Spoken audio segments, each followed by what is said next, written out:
ষষ্ঠ শ্রেণীর শিক্ষার্থীদের জন্য অনুশীলনী 1.6 এর 2 নং প্রশ্নের সমাধান। 2 নং প্রশ্নে বলা হয়েছে বিয়োগফল নির্ণয় করো। তো এখানে তিনটি বিয়োগ রয়েছে, আমি বিয়োগগুলো সমাধান করে দেখাবো। এখানে রয়েছে 95.09 বিয়োগ 2.895। তো বিয়োগগুলোকে আমরা পাশাপাশিও করতে পারি, আবার উপর নিচে করতে পারি। উপর নিচে করলে আমাদের অনেক সুবিধা হয়। উপর নিচে আমরা কিভাবে করব? তো এখানে প্রথম যে সংখ্যাটি আছে বিয়োজন, এটিতে রয়েছে দশমিকের ডান দিকে 2টি অঙ্ক এবং বিয়োজ্যতে রয়েছে দশমিকের ডান দিকে 3টি অঙ্ক। তো আমাদের যে কাজটি করতে হবে, প্রথমে বিয়োজনে আরেকটি শূন্য দিয়ে আমরা 3টি অঙ্ক বানিয়ে নিব, অর্থাৎ দশমিকের পরে ডান দিকে আমরা যতগুলো ইচ্ছে আমরা শূন্য দিতে পারি আমাদের অঙ্কের সুবিধার জন্য। তো এখন আমরা যে কাজটি করব, একদম সাধারণ বিয়োগের মতো বিয়োগ করে দিব, তাহলে কিন্তু বিয়োগটি হয়ে যাবে। তো এখানে রয়েছে শূন্য, শূন্য থেকে 5 বিয়োগ করা যায় না, তো এখান থেকে এখানে বানাবো 10, 10 থেকে 5 বিয়োগ করলে হবে এইখানে হবে 5, তারপর এখানে রইল আমাদের 8, 8 থেকে 9 বিয়োগ করে যায় না, তাই হবে 18, 18 থেকে 9 বিয়োগ করলে হবে 9।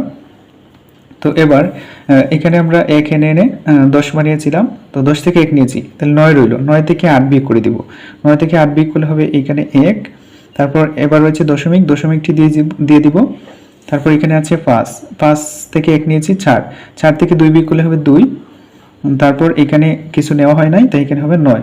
তো এটির উত্তর হবে 92.195। তো আমরা এখানে উত্তরটি বসাতে পারি 92.195। এবার দেখবো আমরা 2 নং বিয়োগটি। 2 নং বিয়োগটিতে রয়েছে 3.15 বিয়োগ 1.6758। তো এটিকে আমরা পাশাপাশি করতে গেলে কিভাবে করতে হবে? এখানে রয়েছে দশমিকের ডান দিকে বিয়োজ্যতে 1, 2, 3, 4টি অঙ্ক।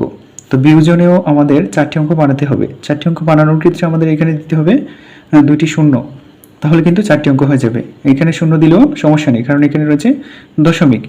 এবার আমরা এই যে এখানে 3.1500 থেকে 1.6758 বিয়োগ করে দিব, একদম সাধারণ বিয়োগের মতো, তাহলে কিন্তু বিয়োগফলটি বের হবে। তোমরা পাশাপাশি করে নিতে পারি।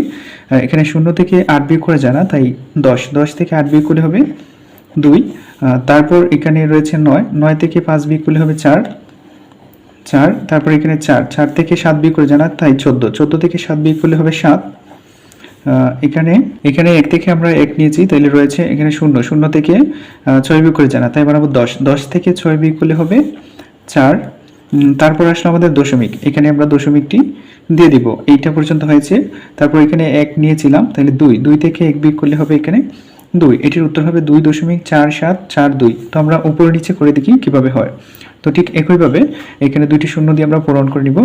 10 থেকে 8 বিয়োগ করলে হবে 2, তারপরে 9 থেকে 5 বিয়োগ করলে হবে 4, এখানে 4 থেকে 7 বিয়োগ করা যায় না, তো 14, 14 থেকে 7 বিয়োগ করলে হবে 7, তারপর এখানে 0 থেকে 6 বিয়োগ যায় না, 1 নিয়েছিলাম, তাই 0, 0 থেকে 6 বিয়োগ করেছিলাম, তাই 10, 10 থেকে 6 বিয়োগ করলে হবে 4, এখানে আবার রইল 2, 2 থেকে 1 বিয়োগ করলে হবে 1, আর এখানে রয়েছে দশমিক, দশমিক দিয়ে দিব, 1.4742 হচ্ছে এই অঙ্কটির বিয়োগফল।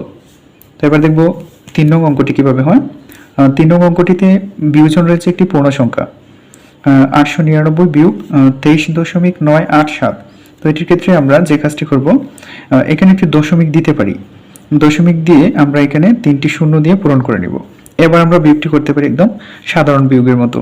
তো এখানে 0 থেকে 7 বিয়োগ করে যায় না, তাই 10, 10 থেকে 7 বিয়োগ করলে হবে 3, তারপর এখানে রইল 9, 9 থেকে আমরা 8 বিয়োগ করব, হবে 1, এখানেও রইল 9, 9 থেকে 9 বিয়োগ করলে হবে 0, তারপরে এখানে রয়েছে দশমিক, আমরা দশমিক দিয়ে দিব, এখানে 1 নিয়েছিলাম, তাই হইল 8, 8 থেকে 3 বিয়োগ করলে হবে 5, তারপর এখানে কিছু নেইনি, তাই 9 থেকে 2 বিয়োগ করলে হবে 7, এখানে থাকবে 8, তারপর এটি হচ্ছে আমাদের বিয়োগফল 875.013। তো আমরা এখানে বিয়োগফলটি বসিয়ে দিব 875.013। তো এটি ছিল মূলত অনুশীলনী 1.6 এর বিয়োগফল নির্ণয়। প্রিয় শিক্ষার্থীরা, যদি ভিডিওটি ভালো লাগে অবশ্যই লাইক, কমেন্ট এবং শেয়ার করবেন।